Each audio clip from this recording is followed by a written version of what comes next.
जी बिस्मिल्लाहिर्रहमानिर्रहीम। Dear students, अस्सलाम वालेकुम। उम्मीद करता हूँ आप सब लोग खैरियत से होंगे। पिछले मेथड में हमने डिस्कस किया था फैक्टराइजेशन का एक मेथड, जिसको हम कॉमन फैक्टर्स निकाल के जो है वो फैक्टराइज करते थे।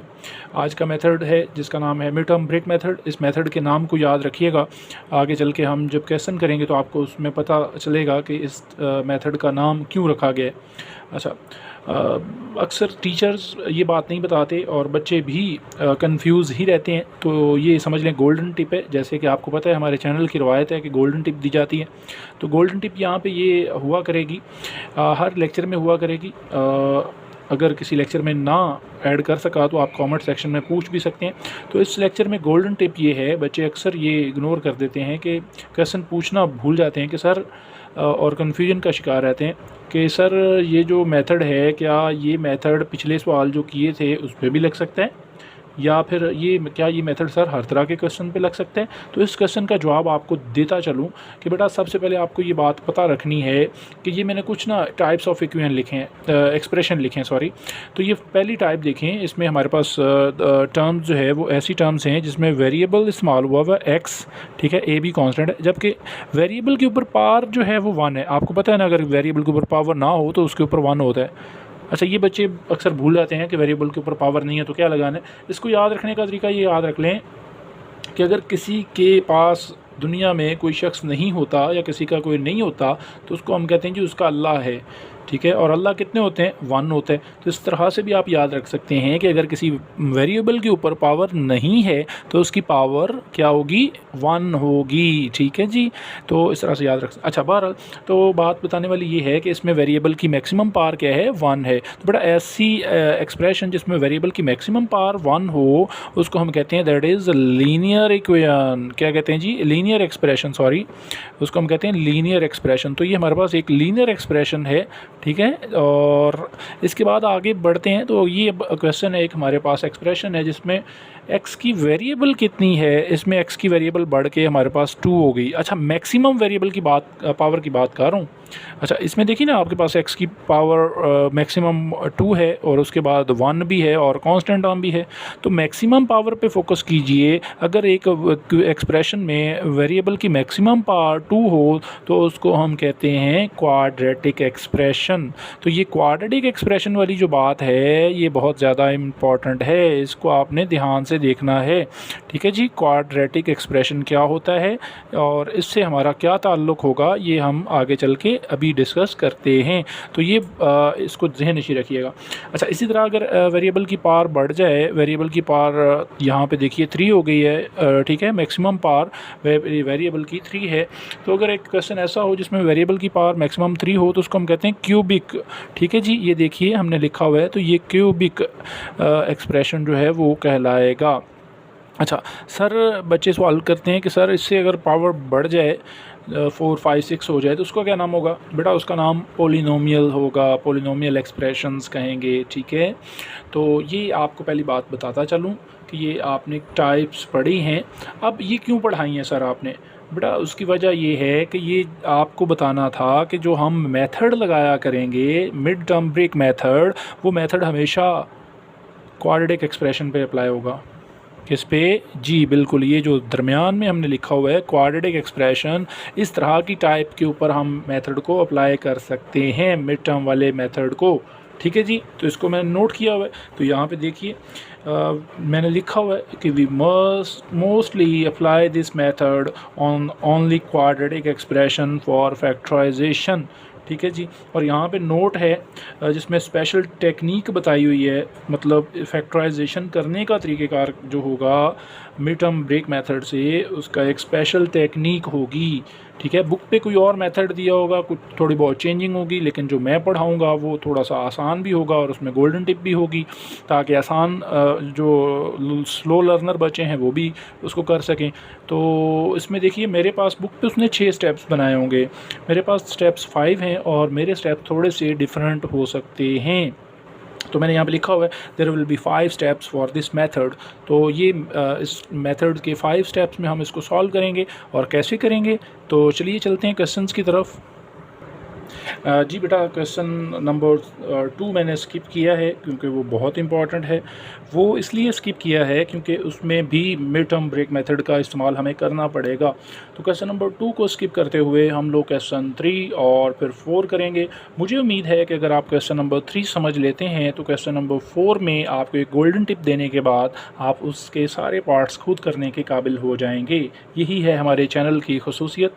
चलें बढ़ते हैं अपने क्वेश्चन की तरफ। तो क्वेश्चन में उसने कहा हुआ है कि जी एक एक्सप्रेशन दिया हुआ है और इसको आप फैक्टराइज करें। अब सबसे पहली बात कि बेटा हमने क्वेश्चन को खुद देखना है कि वो आया वो क्वेश्चन क्वाड्रेटिक एक्सप्रेशन तो नहीं है।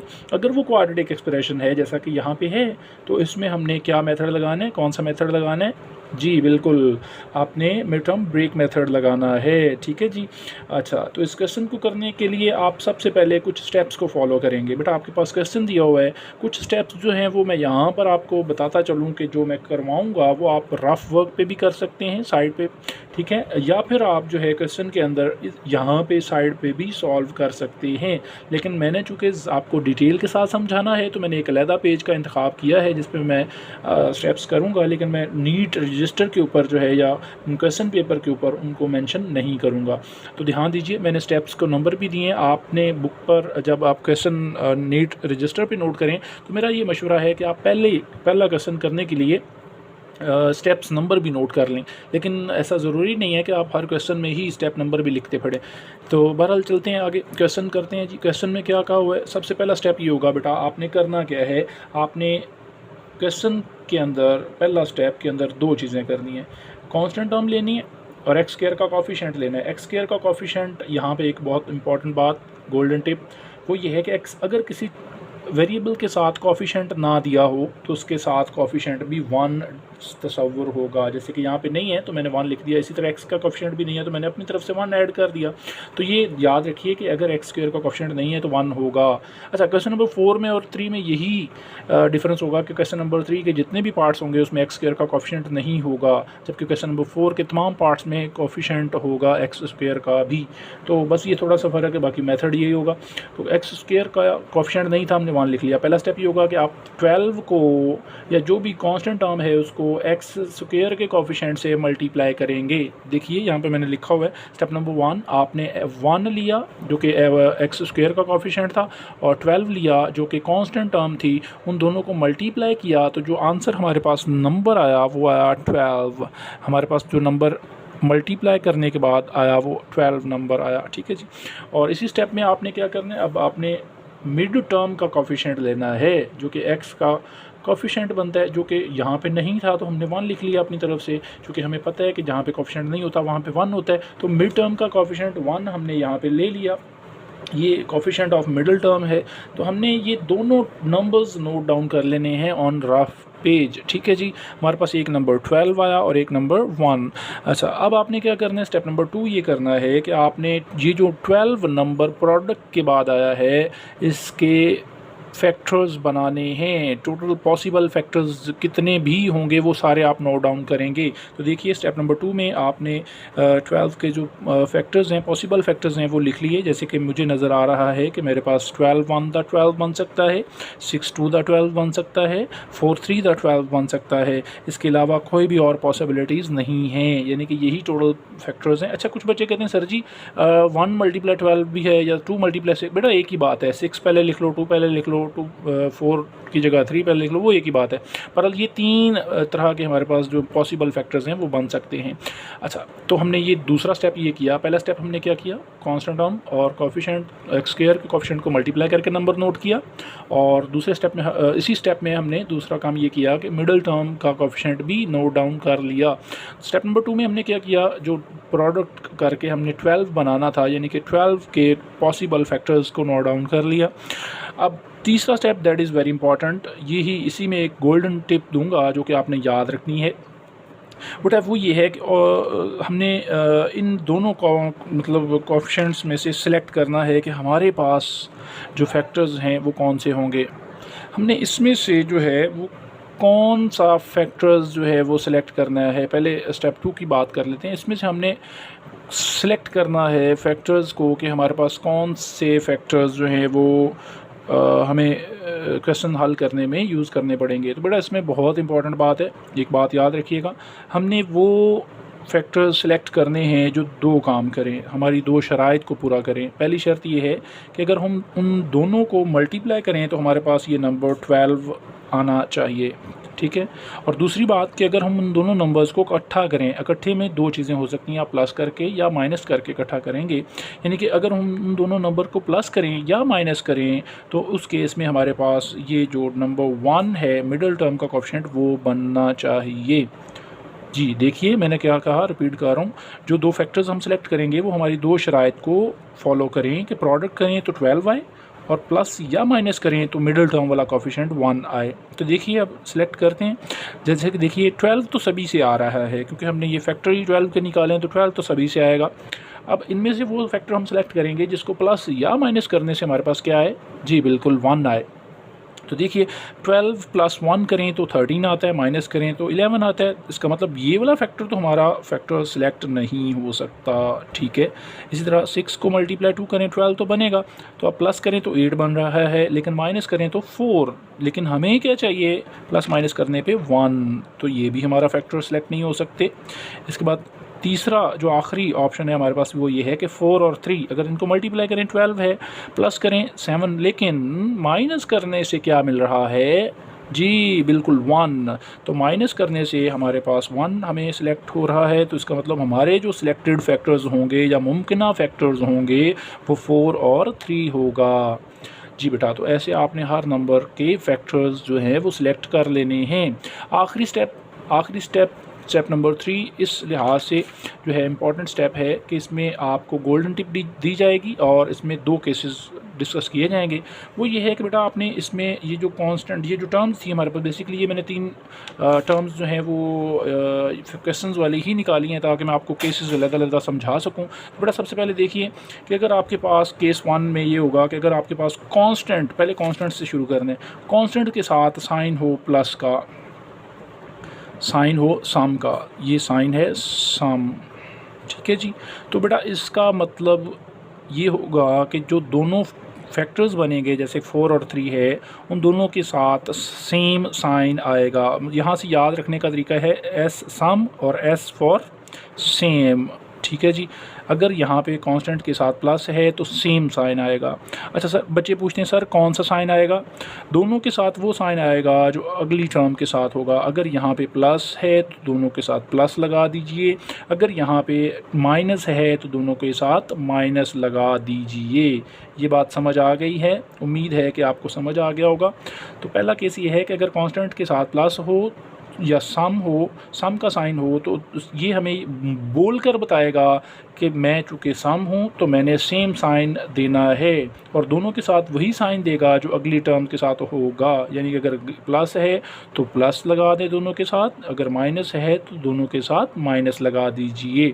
अच्छा, इसके बाद आगे चलते हैं केस नंबर 2। केस नंबर 2 में ये है कि अगर कांस्टेंट के साथ माइनस टर्म दी हो, माइनस दिया हो, तो माइनस चूँकि हम इसको पढ़ते हैं डिफरेंस, क्या पढ़ते हैं जी, डिफरेंस।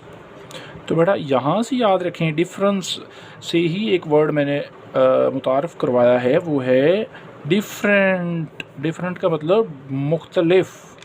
तो बेटा यहाँ से ये डी जो है वो वर्ड सेम है, तो आप यहाँ से ये भी याद रख सकते हैं। अच्छा, ये जो माइनस अगर कांस्टेंट टर्म के साथ माइनस आए तो वो कहेगा, बोल कर बताएगा कि जो दोनों टर्म्स के साथ साइन आएंगे वो डिफरेंट होंगे, ठीक है जी। तो डिफरेंट केस में बेटा एक बहुत इंपॉर्टेंट बात है, तो डिफरेंट केस जब होगा तो उसमें फिर जो अगली टर्म के साथ साइन होगा वो बड़ी वाली रकम के साथ आ जाएगा और छोटी रकम के साथ ऑपोजिट साइन। जैसे कि यहाँ पे मैं मेंशन कर देता हूँ कि ये वाली जो साइन है ये बड़ी रकम के साथ,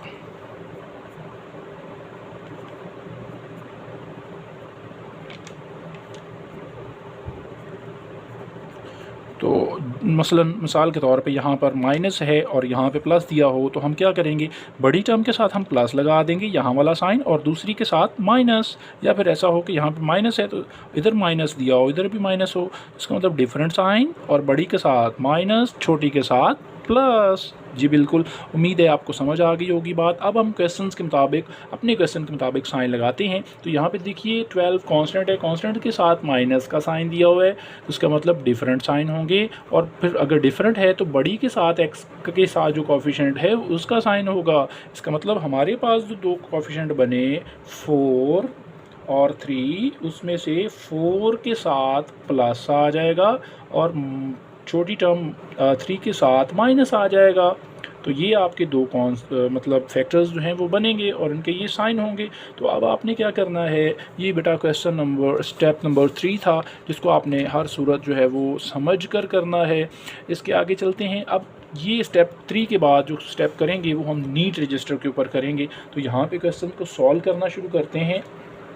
तो देखिए बेटा, चूँकि यहाँ पे हमने मिड वाली टर्म को ब्रेक किया है, यानी कि 1 के फैक्टर बनाए हैं, तो इसीलिए हम इस मेथड का नाम मिड टर्म ब्रेक मेथड रखते हैं।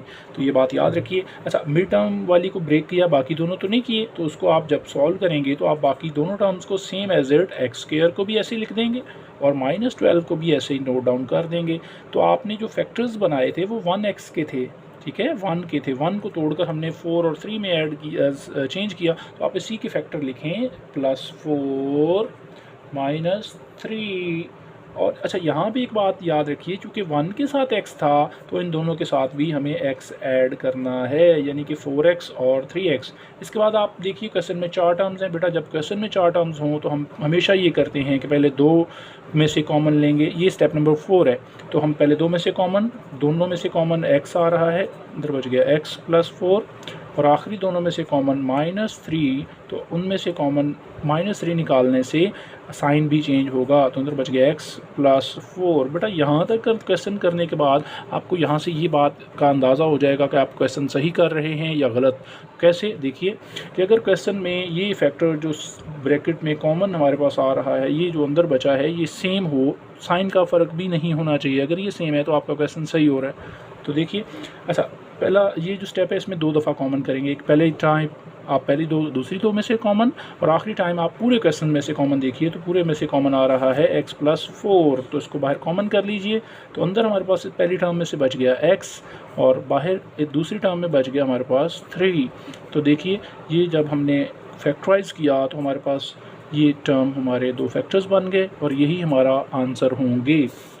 उम्मीद है कि आप लोगों को वीडियो में ये टॉपिक जो है समझ आया होगा। अगर कहीं पे कोई मिस्टेक्स आपको हो रही हैं, आपको क्वेश्चन समझ नहीं आ रहा, आप वीडियो को बार बार देखिए और दूसरे दोस्तों के साथ शेयर कीजिए।